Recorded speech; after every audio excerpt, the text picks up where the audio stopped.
안녕하세요. 건강한 의사 이종호 원장입니다. 오늘은 아름답고 멋진 갱년기를 보내기 위한 것에 대해서 이야기를 하려고 합니다.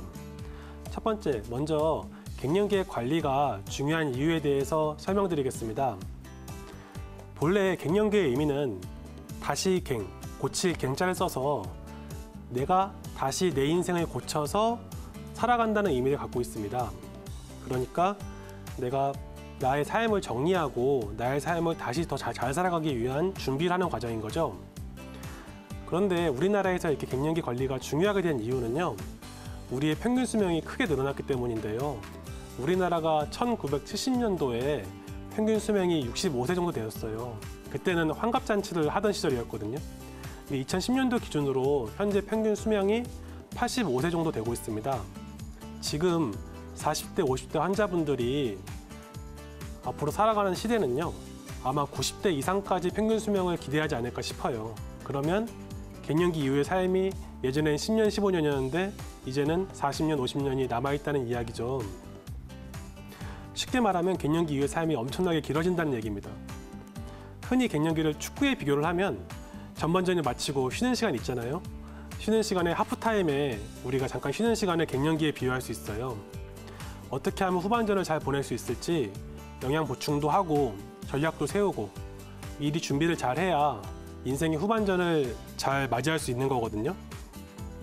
이 갱년기라고 하는 시기는 나의 삶을 잘 이해하고 보충하는 시기라고 할 수 있겠다, 이렇게 정리할 수 있고, 그래서 굉장히 관리가 중요하다고 할 수 있겠습니다.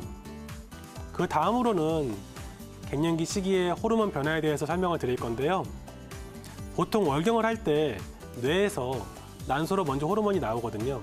월경을 시작하라는 호르몬이 나오면 난소에서 다시 호르몬을 분비해서 월경을 시작하게 됩니다. 그런데 갱년기가 시작되게 되면 이 난소가 약해집니다. 이 난소가 약해지면서 뇌로부터 호르몬 신호를 받아도 난소에서 호르몬을 더 분비하지 않게 되는 시기가 오는 거죠. 그러면 뇌에서 그걸 인식을 하거든요. 왜 월경이 나오지 않지? 다시 호르몬을 분비하게 됩니다. 근데 또 난소에서 호르몬이 나오지 않거든요. 이 격차가 벌어지는 시기가 바로 갱년기인데요. 이거를 호르몬 감수성이라고 불러요. 감수성이라고 하는 거 어떤 느낌이냐 하면 사랑을 느끼는 느낌인데, 좀 설명을 드리면 민감성에 대한 이야기입니다. 난소의 호르몬 민감성이 떨어져서 각 호르몬의 격차가 크게 벌어졌다. 이게 바로 갱년기 시기거든요. 호르몬 격차가 크게 벌어지면 벌어질수록 몸의 증상이 심해져요. 예컨대 체열 진단기를 보면 호르몬 격차가 크신 분들은 가슴에 있는 열이, 가슴에서 만들어진 열이 몸에 퍼져나가지 못하고 얼굴로만 올라가거든요. 호르몬 격차가 커지면 얼굴로 올라가는 증상이 심해진다, 이렇게 말씀드릴 수 있습니다. 당연히 얼굴로 열이 올라가니까 배나 손발은 차가워지거든요. 근데 이런 현상이 갱년기 전후 5년씩 지속되는 경우도 많거든요. 그래서 참 주의를 필요로 하고 관리를 필요로 한 증상이라고 할 수 있겠습니다. 그 다음은 갱년기의 주된 증상에 대해서 설명을 드릴 거예요. 아까 말씀드렸던 열이 오르는 증상이 가장 대표적이에요. 근데 우선 가슴에 있는 열이 몸에서 돌질 않으니까 가슴이 더워져요. 호르몬 대사로 인해서 열 대사가 이루어지지 않기 때문에 열이 만들어만 지고 이동하지 않는다. 그리고 얼굴로 다 올라간다는 이야기죠. 그래서 몸이 어딘가는 굉장히 덥고요, 어딘가는 굉장히 추워요. 밤에 더워지다가 갑자기 추워서 땀이 나기도 하고, 손발은 시리기도 하고, 아랫배는 차갑기도 하고, 이런 증상들이 많이 생깁니다.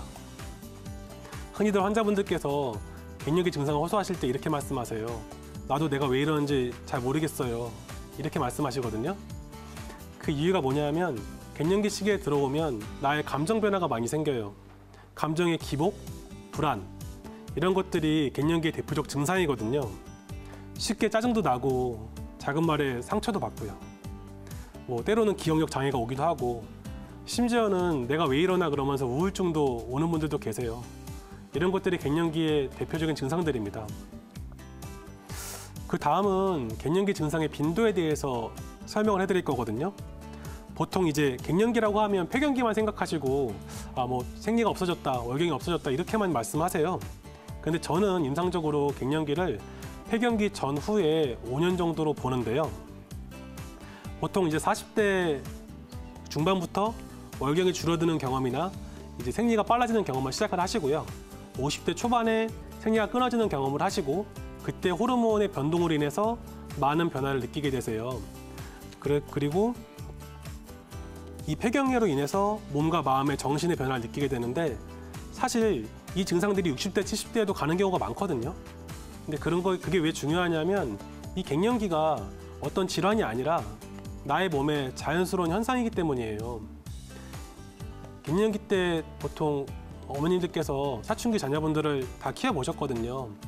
사춘기 때 아이들이 이유 없이 반항하고 화내는 경우들이 있습니다.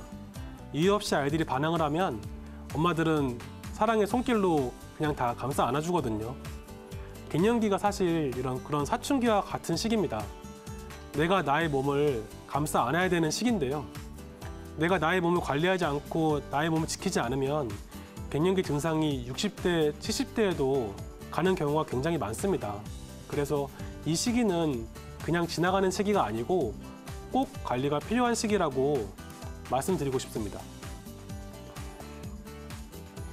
그 다음으로는 갱년기의 골다공증에 대해서 설명드릴 건데요. 갱년기에 부속된 질환 중에서 골다공증은 굉장히 중요한 질환이어서 따로 설명을 해드리려고 해요. 갱년기의 골다공증은 남성과 여성의 큰 차이가 있는데요. 예컨대 남성분들은 이제 그래프에 보시면 아시겠지만 갱년기와 관계없이 일정하게 골밀도가 떨어지거든요. 그래서 큰 문제가 안 되는데 중년 여성분들은 호르몬이 감소되는 그 시기, 갱년기 시기에 본격적으로 골밀도가 크게 감소하고 폐경 시기가 끝나게 되면 골밀도가 굉장히 적게 감소하거든요. 그래서 그 감소하는 그 시기, 이 갱년기 시기에 골밀도 관리가 굉장히 중요합니다. 그래서 그런 부분들을 좀 말씀드리고 싶고요. 그 다음으로는 갱년기 생활관리 말씀드릴 거예요. 갱년기 생활관리 우선 제일 중요한 건 나의 감정과 나의 불안감을 모든 사람들에게 같이 털어놓는 거예요. 아무리 힘든 일도 같이 마을에서 풀면 마치 쉬운 일처럼 느껴질 때가 있거든요. 그래서 그런 부분들을 같이 나누고 공유하는 게 참 중요해요. 이때 우리 가족들의 역할이 정말 중요한데요. 두 번째로는 아까 말했던 골다공증 때문에 말씀드리는 건데 꾸준하게 운동을 하셔서 체중을 유지하시는 게 굉장히 중요합니다. 실제로 골다공증에서 가장 많이 문제가 되는 대퇴골골절에서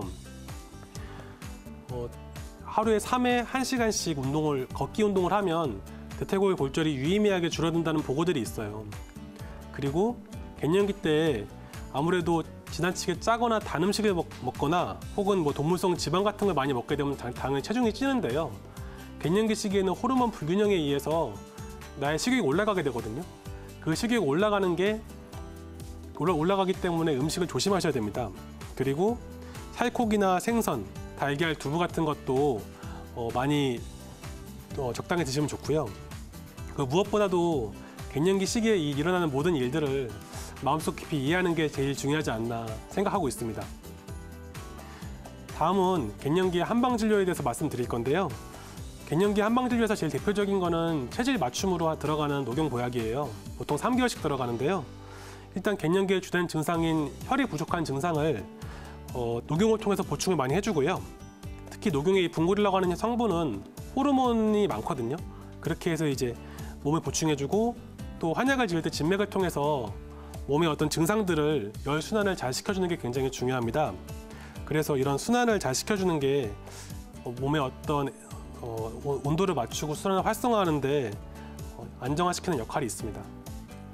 이상으로 갱년기 시기에 건강관리, 행복한 갱년기를 보내는 것에 대해서 말씀드렸습니다. 감사합니다.